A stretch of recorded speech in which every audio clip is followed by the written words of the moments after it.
अजित पवार यांच्या संदर्भातली महत्त्वाची अपडेट आता समोर येत आहे। अमरावतीत राजदारांकडून घोडगंगा सहकारी कारखान्याच्या बैठकीचं आयोजन या ठिकाणी करण्यात आलेलं आहे। अशोक पवार यांच्या कारखान्यावर प्रशासक लावण्याची तयारी। अजित पवार यांच्या शिरूरच्या घोडगंगा सहकारी कारखान्याच्या बैठकीचं आयोजन करण्यात आलंय। शरद पवार यांच्या राष्ट्रवादीतील अशोक पवार यांच्या कारखान्यावर प्रशासक लावण्याची तयारी असल्याचे कळतंय। माजी आमदार अशोक पवार यांची सत्ता असलेला घोडगंगा कारखाना अजूनही बंद आहे। कारखाना चालू करण्यासाठी विरोधी गट आक्रमक आहे। माजी आमदार अशोक पवार यांचा मुलगा सध्या कारखान्याचा चेअरमन आहे। यावेळी बैठकीला अजित पवार गटाचे आमदार माऊली कटके हे उपस्थित होते। अजित पवार घोडगंगा बाबतीत नेमका काय निर्णय घेणार याबाबतची चर्चा सुरू आहे। संदर्भात ताजी अपडेट देण्यासाठी आपले प्रतिनिधी बालाजी पोद्दार आपल्या सोबत जोडलेत। बालाजी, अजित पवार यांच्याकडून शिरूरच्या घोडगंगा सहकारी कारखान्याच्या बैठकीचं आयोजन करण्यात आलं। ही नेमकी बैठक कधी आणि या बैठकीबाबत काय सविस्तर माहिती आहे?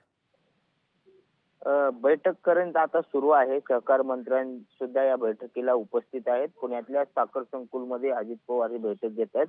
खरं तर राष्ट्रवादीच्या बंडानंतर पुणे जिल्ह्यातले जे एकमेव आमदार होते अशोक बापू पवार ते शरद पवारांसोबत राहिले होते, लोकसभेत सुद्धा आणि विधानसभेत सुद्धा।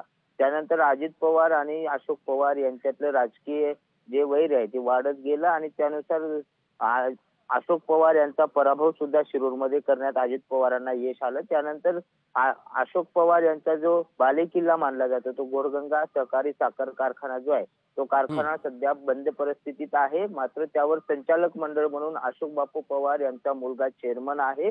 त्यामुळे आता या सगळ्या संदर्भामध्ये या ठिकाणी प्रशासक नेमावा का अशी परिस्थिती आहे का याचा सगळा आढावा जे आहे ते अजित पवार घेत आहेत आणि त्यांचे जे विरोधक आहेत ते म्हणतात की सद्यस्थितीतले जे संचालक मंडळ आहे ते बरखास्त करा आणि त्यावर प्रशासक नेमा।